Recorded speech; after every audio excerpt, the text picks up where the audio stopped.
Hey guys, what is going on? I hope you all are doing well today. My name is Elliot. Welcome back to The Fragrance Well. So not too long ago, I did a top 10 list for the top 10 most wearable fragrances in my collection. I'll leave a link to that video right up there at the top of the screen. Today, we're gonna do the top 10 challenging, top 10 hardest to wear, top 10 daring and bold fragrances in my collection.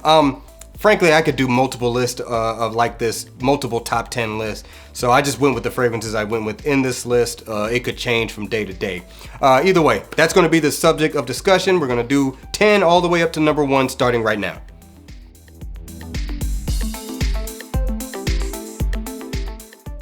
All right, and welcome back. So let's remember, when we're talking about challenging fragrances, I am talking about from the standpoint of the United States culturally. These fragrances would be considered tough to wear culturally in the United States. In other parts of the world, these fragrances are probably everyday fragrances. So just keep that in mind. So starting at number 10, we're gonna go with Montal Oud Tobacco. Yep, Montal's Oud Tobacco. I mean, if really a lot of Montal fragrances you could probably consider to be challenging. Let's take the safety pin off because we're gonna make this room smell like a Montal fragrance for the next 5 weeks. Get a good spray there. So this one here, man, you know, for whatever reason, when I first discovered this fragrance at a Neiman Marcus in Texas, I didn't like it, but I was smelling a lot of fragrances that day, so I probably just got an inaccurate snapshot of the fragrance, and I gave it another chance later on, and I'm glad I did. Really like the fragrance. Very citrusy, kind of zingy, has some fresh spiciness to it. There's cumin in this, but it's not like a BO type of cumin. You definitely get tobacco. There is listed oud in this, but I don't really get a lot of oud, but there is a blast of tonka bean, a lot of tonka bean in this fragrance. It is quite sweet. I'm putting it at the number 10 spot, just because the fragrance is nice, but it's not as enjoyable and complex as some of the other fragrances I have on this list, number 1. And number 2, I think this one could be wearable in the right situation in the States, but in general, it's still going to be considered a challenging fragrance because it does have a Middle Eastern flair to it that is not going to be overly common in terms of perfumery as far as America is concerned. So once again, at the number 10 spot, this is Montal's Oud Tobacco. All right, guys, so coming in at the 9th spot from the house of Issey Miyake, this is Noir Ombre. Or fully, completely low DC pour homme Noir Ombre. Name's too long. They gotta do something about that. Anyway, this fragrance is, of course, an amber fragrance. It has a lot of spices, including saffron. There's a warm vanillic accords. Has a good leathery undertone to it as well. Beautiful fragrance from this house. Unfortunately not sold in the States. A lot of Issey Miyake's really probably better fragrances are not sold in the States because culturally, this is not something that would capture a lot of people's attention. That being said, I do think this one also has a wearableness to it that puts it, lower on the list compared to some of the other ones on this list. Definitely, like I said, not considered wearable by the masses, but also not the toughest thing to wear, if you know what I mean. Honestly, this could have been in the top 5, but when I made the list, it ended up at number 9 spot, so it just is what it is. Once again, from the house of Issey Miyake, Low DC Pour Homme Noir Ombre. All right, guys, so coming in at the 8th spot, from the house of Ramon Monagal, it's Next to Me. Ramon Monagal, Next to Me. I believe this fragrance, when it first came out, it was a Dubai exclusive, so it used to be called Dubai Next to Me. Now it's available in any market that sells these fragrances. So this fragrance is quite fruity in the opening, has peach and melon, has a good blast of coconut in the opening as well. It's kind of smoky and incensey. There's frankincense in this. There's also some oud, but it's a very smooth kind of oud. It's not, overly funky or anything like that. There's some fruity rose in this. Very nice, complex fragrance, very much in that Middle Eastern style, thus making it a fragrance that would not necessarily be accepted by the masses here in the States. This is a great composition from this house. I love this fragrance. It's sexy to me. It's alluring. It's very interesting. It goes through a little bit of a transition throughout the life of the fragrance, so it's not linear. Not saying linear is a bad thing. I'm just saying this one isn't. Classy little bottle. I like the little Zippo style from it. Ended up in the A spot. just because that's where I put it. No particular reason. I just think it's a great fragrance, but it's not going to be accepted by everybody. Once again, from the house of Ramon Monagal, this is Next to Me. All right, guys, so coming in at the 7th spot from the house of Dior, it's Dior Homme Intense. Dior Homme Intense. So this fragrance DNA, creamy, makeup-y iris, is certainly not foreign to the United States market. In fact, it's quite common, probably more so on the female side of things, and ran the gambit for a while in terms of men's perfumery. Everybody was putting out their version of an iris scent, and you still are getting that today. So the scent profile is not foreign to American, but the style of fragrance is definitely not one that you would wear to every occasion.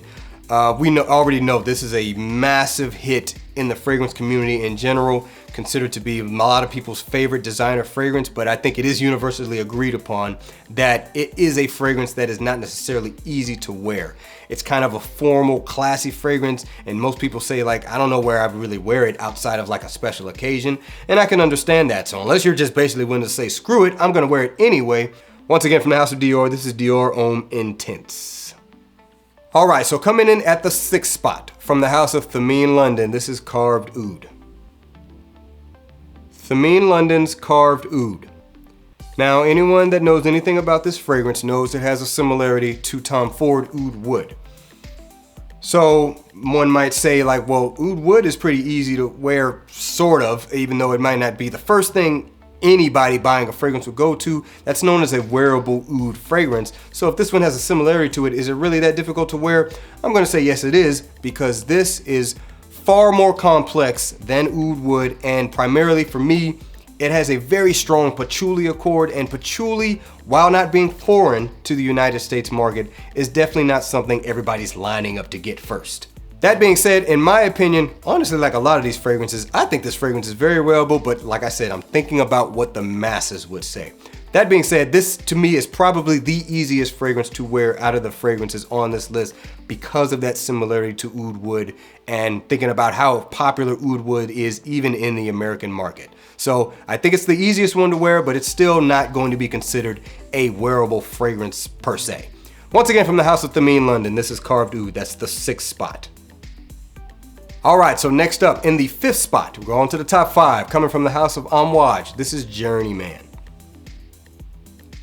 Amouage's Journeyman. It kind of pained me to put this in this spot. This is one of my favorite fragrances in general out of my whole collection. I think it's one of the best Amouage fragrances ever. However, for the masses, it's not going to be necessarily considered wearable. However, this is a spicy tobacco fragrance.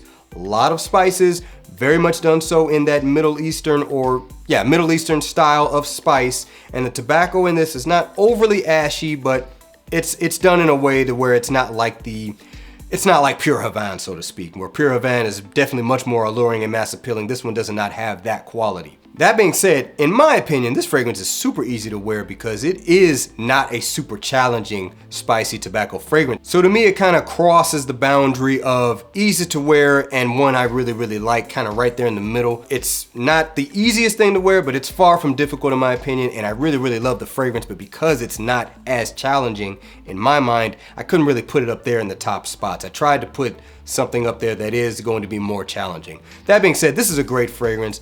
If you can get your nose on it, I think if you have any liking of spices and tobacco fragrances, you'll definitely like this one. Check it out if you haven't already. This is Amouage Journeyman. That is the 5th spot fragrance. All right, so coming in at the 4th spot from the house of Nishane, this is Fan Your Flames. Nishane's Fan Your Flames, on from one tobacco fragrance to the next. Now this one is quite different from Journeyman. And in my opinion, it is a little bit more difficult to wear if I were going to grade it that way. This one has also a lot of coconut. So again, if you're not a fan of coconut, you're not gonna like this fragrance in my opinion. And it has a very dry characteristic, primarily because there's a lot of oak moss in this fragrance. To me, that's the thing that definitely makes it the most challenging. It's very different from what you would consider a tobacco fragrance, number one. And then that oak moss, if you're not a fan of oak moss, you already know how that goes. The tobacco in this is not really a smoky tobacco. It's kind of like a pre-rolled cigar leafy tobacco in my opinion. Super high quality fragrance, definitely very unique in terms of what tobacco fragrances tend to sell in the States. So that's gonna make it an interesting one to wear. In my opinion, I think it's very wearable, but the masses are not going to agree with me. So once again, coming in at the 4th spot, Nishane's Fan Your Flames. All right, so coming in at the 3rd spot from the house of Xerjoff, this is Alexandria 2. Xerjoff's Alexandria 2. Fruity, woody, spicy, a little bit floral. To me, this fragrance is actually kind of linear.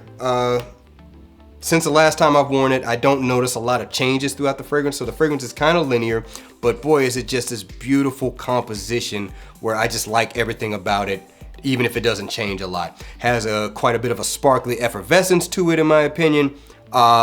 Like I said, the fruitiness is not overly fruity, it's just there to give it a different characteristic. There's oud, a couple of different types of oud in this, but it's just well blended. It doesn't come off skanky or anything like that. That being said, I've definitely seen people talk about some of the reactions they've gotten from this fragrance, and they were not positive. I've never gotten a negative reaction from it. I've actually gotten a compliment from it before. I've certainly worn it in situations where there have been plenty of people around. Never noticed anyone say anything negative if they thought it was something that was off-putting to them.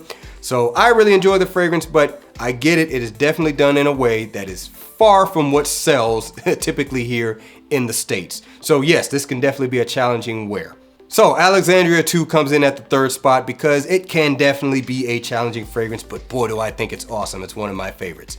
Alexandria 2 from the house of Xerjoff. All right, guys, so coming in at the number 2 spot from the house of Marc-Antoine Boral, this is Ganymede. Marc-Antoine Boral's Ganymede. I struggled putting this at the number 2 or number 1 spot. Couldn't really make up my mind, but decided to go with the number 2 spot. Mineralic, a very orangey type vibe to me. Definitely some leathery accords, a little bit of woodiness with it as well. A very interesting fragrance. It's very different, very strange and mysterious, yet for some reason, it's also kind of an enigma because those that love it, that's the wearer and the smeller, and those that hate it can't stand it. I put this fragrance at the number 2 spot because it is one of the favorites in my collection, and also it's just such a strange fragrance that traditionally you definitely don't think of it as being something that is appealing in the United States in particular, but surprisingly, that's why I called it an enigma. It actually gets a lot of success from those who experience it as well as the wearer. So it's this weird one on this list, if you will. But if you go off of just the smell alone, I think even those that absolutely love it would agree. This fragrance can definitely be challenging compared to what is considered wearable here in the United States. But boy, it is an awesome fragrance. I love wearing this fragrance, and that's why it's frankly gonna be in the top spots, just because I love it that much. Once again, Marc-Antoine Boral's Ganymede. All right, guys, so we have made it to the number 1 spot. Now, this fragrance shouldn't really be a surprise to anyone. It's certainly not an unknown fragrance. From the house of Amouage, it's Interlude Man. Amouage Interlude Man. So, if you've ever smelled this fragrance or you know anything about it, you know it is a very challenging fragrance. Very smoky, very resinous, very incensey, and kind of leathery and woody as well. Often the oregano accord in the opening is pointed to as being the tough thing about this fragrance. I actually disagree. I think it is the resinous incense nature of it, mainly because, especially here in the States, unless you have grown up or went to kind of like a Christian Orthodox church where they were burning this kind of stuff as incense in the church, this is just going to be incredibly strange for the masses. You know, those types of incenses that are kind of found in this fragrance are not common here in the States. They're not things you're gonna really come into contact with, at least not by accident. Now, me personally, I just happen to really love those type of scent profiles. I love resinous, incensey smells. Number 1, I think they smell amazing. Number 2, they last really well on my skin, especially myrrh. Myrrh is probably one of the strongest accords that pops off of my skin. This fragrance does not have myrrh in it as far as I know, but I've tested out other fragrances that do, and own a couple that do as well. That myrrh, for whatever reason, pops off my skin. So I like resins for that reason. But yes, I think most would agree, Interlude Man is a very challenging fragrance to wear here in the States, but it's also very, very good if you like this style of fragrance. So once again, at the #1 spot, Amouage's Interlude Man. All right, guys, that's gonna do it. That was my top 10 challenging to wear fragrance list. Don't forget to like the video, subscribe to the channel, and hit that bell icon once you subscribe so you can get notified when I upload new content. By the way, don't think I didn't notice. We are almost to 1,000 subscribers. You guys are amazing. Some of you have rocked with me from the very beginning. I appreciate you so much. Trust me, I did not think my channel would grow as fast as it's growing in the current YouTube fragrance market. I appreciate every last one of you and your support. Remember to be well and smell well, and I will see you in the next episode of The Fragrance Well. Have a good one.